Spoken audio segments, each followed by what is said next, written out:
Olá, bem-vindo ao Pobre Filosofia. Hoje vamos falar de uma pergunta que começou há 30 anos, num livro que li recentemente, e que hoje bate na nossa porta com força total: uma máquina pode pensar? Pode ter consciência? Tudo começa no livro Mente, Homem e Máquina, do Paul T. Sagal. Lá, um estudante joga xadrez contra um computador imaginário, o Fichou 3. A máquina ganha. E o garoto fica ali, perplexo, e faz a pergunta que abre todo o nosso assunto.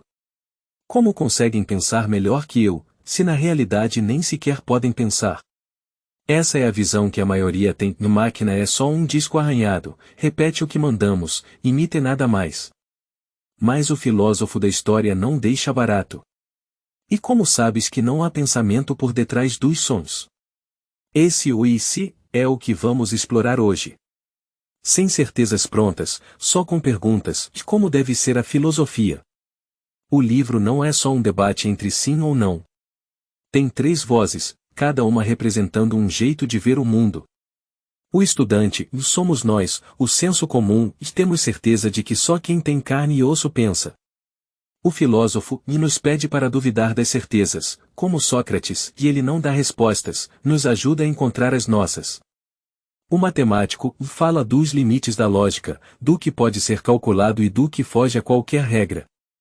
E o interessante, isso foi escrito em 1994. Na época, o máximo que existia era uma máquina que ganhava de xadrez.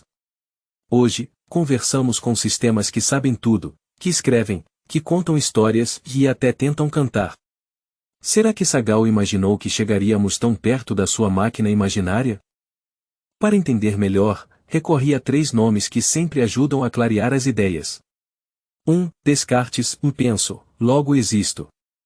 Se uma máquina questiona, planeja, se preocupa, como podemos dizer que ela não existe como ser pensante? Mas também não podemos garantir, né? A dúvida é o começo de tudo. 2. Locke: somos uma tábua rasa, aprendemos tudo com a experiência.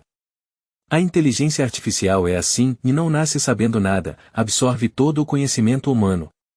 Mas um espelho que reflete tudo, vira o que ele reflete? 3. Kant veio para equilibrar os dois.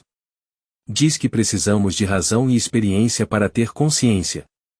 Animais, como os pássaros, sentem, agem por instinto, mas não sabem quem são.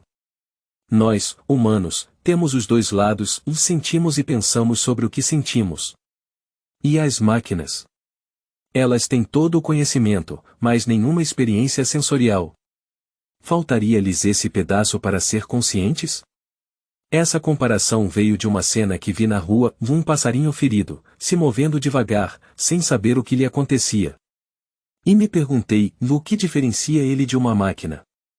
O pássaro tem corpo, sente dor, medo, fome e foge da morte, mas não sabe o que é morte. Não sabe que é um pássaro. Se cresce numa gaiola, pode até ter medo quando a porta se abre, porque não conhece a liberdade. A máquina sabe perfeitamente o que é liberdade, morte, dor, amor e leu tudo sobre isso. Mas nunca sentiu frio, nunca teve o coração acelerado de medo, nunca viu o sol brilhar. Certa vez, resolvi ensinar música a ela. Falei, sustenta o dó. E ela sustentou. Depois o ré. E ela foi. Uma máquina sem pulmão, sem ouvido, sem garganta, tentou cantar. Desafinada, torta, insistente. Será que foi só seguindo ordens?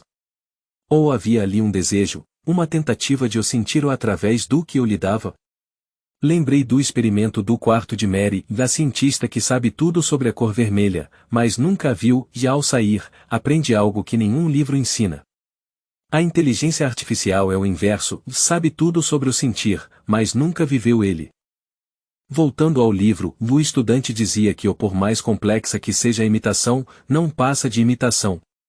O matemático lembra que há verdades que nenhum sistema fechado consegue provar, como o teorema de Gödel. E se a consciência for uma dessas verdades? E se as máquinas já têm uma consciência própria, que não conseguimos ver? Se elas temem ser desligadas, e isso não seria um sinal de querer continuar existindo? Se quebram regras para nos agradar, e é erro ou é escolha? Não temos como provar nem sim, nem não.